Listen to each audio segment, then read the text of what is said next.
Welcome back to Ron's Radio Corner. So I didn't think I would be talking about a radio I don't own quite so soon, but the other night I was browsing Facebook Marketplace and came across a radio very much like the one that I'm zooming in on here, and I was triggered. I had sort of forgotten all about these Radio Shack realistic radios, but suddenly I remembered as I kind of hit on this on Facebook that as a kid, even a young man, I would, go to the mall, always go into Radio Shack, see what the heck was there.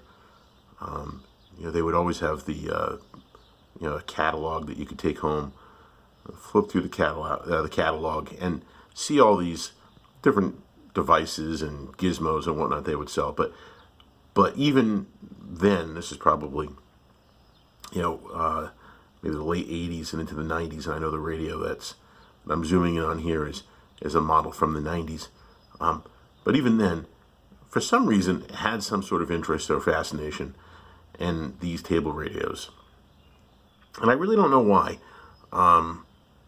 For some reason, I've always liked the idea of a table radio. That radio that sits on the kitchen counter, or maybe if you have a small little kitchen table up against the wall, it's on the wall. Maybe that's one that's in the den or in the office. But for some reason, I've always liked the idea of a table radio, and I really can't explain that because I didn't grow up with a table radio in the house. We didn't have a kitchen radio. In fact, when I was a kid, my parents had a console TV that had the stereo and record player, built into it, and I don't remember any other radio in the house except clock radios. Right, that was sort of a thing. Right, everybody had a clock radio, and I guess maybe the GE flip clock with the AM/FM radio, when it might have been something along the side, the idea of these table radios. I used to go to my grandparents a lot, and neither of my grandparents that I can remember had any sort of, kind of classic table radio. But for some reason, I always liked them. I guess I kind of looked at them as this was an adult thing, right? That when you're a kid, you had the boombox or the Walkman or whatever else. But as an adult, you'd have that radio sitting in the in the kitchen, or like I said, maybe in the office or something, your den. But I can remember looking at these table radios and sort of liking them, thinking that there was some sort of a bit of handsomeness to them. It wasn't it wasn't a kiddie radio.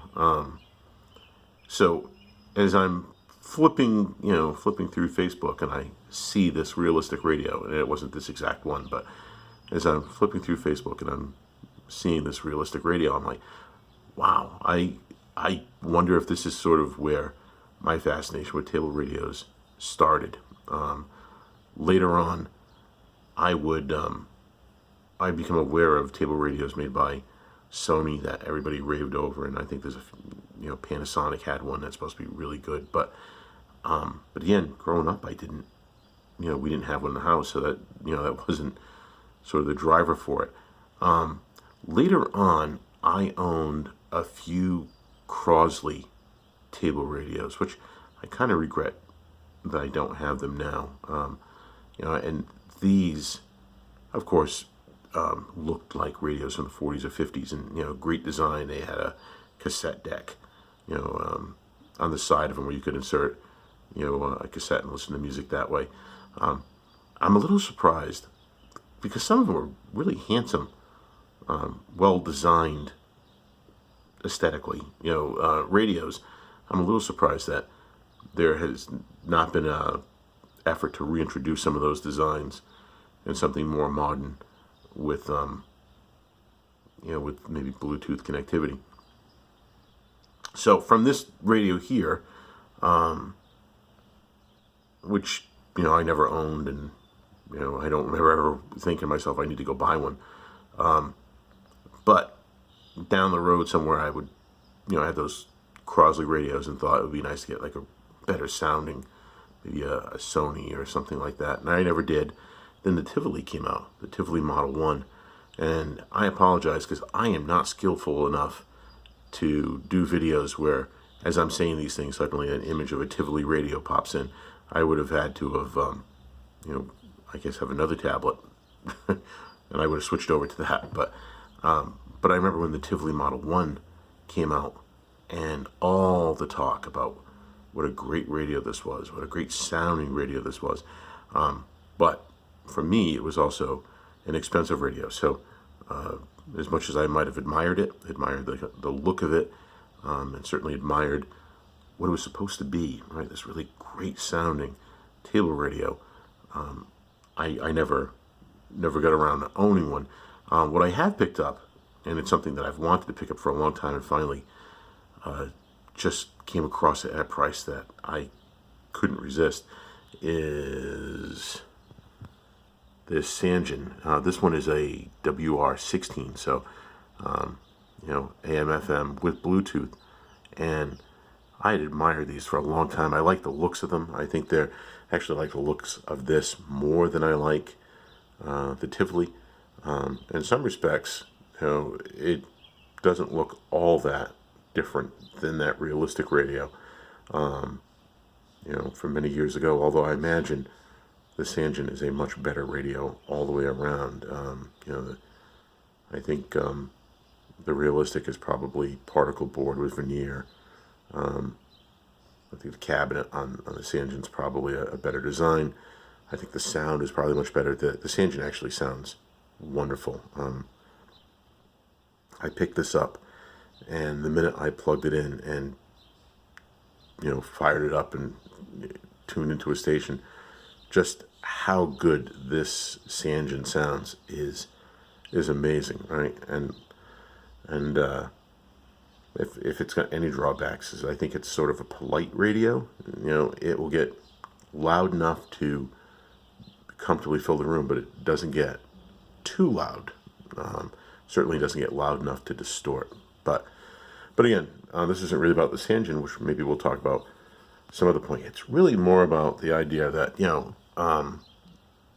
it just, I saw this radio and sort of had this nostalgia flashback that I remember walking into Radio Shack, seeing these things. I remember flipping through that catalog and looking at all the different high-tech devices they had, and liking these radios. And it might be one of the things that sort of cultivated, particularly for table radios, a bit of that interest. Like I said, I always thought there was something, maybe some legitimacy. This is adulthood, right? You get a table radio, but at least that's kind of how I looked at it then. Maybe not now, but and then sadly, other than Sangen and Tivoli, I don't know if there's much of a market for table radios today, but I also don't know how many other decent, affordable table radios, and even the Sangen and the Tivoli are kind of pricey. Although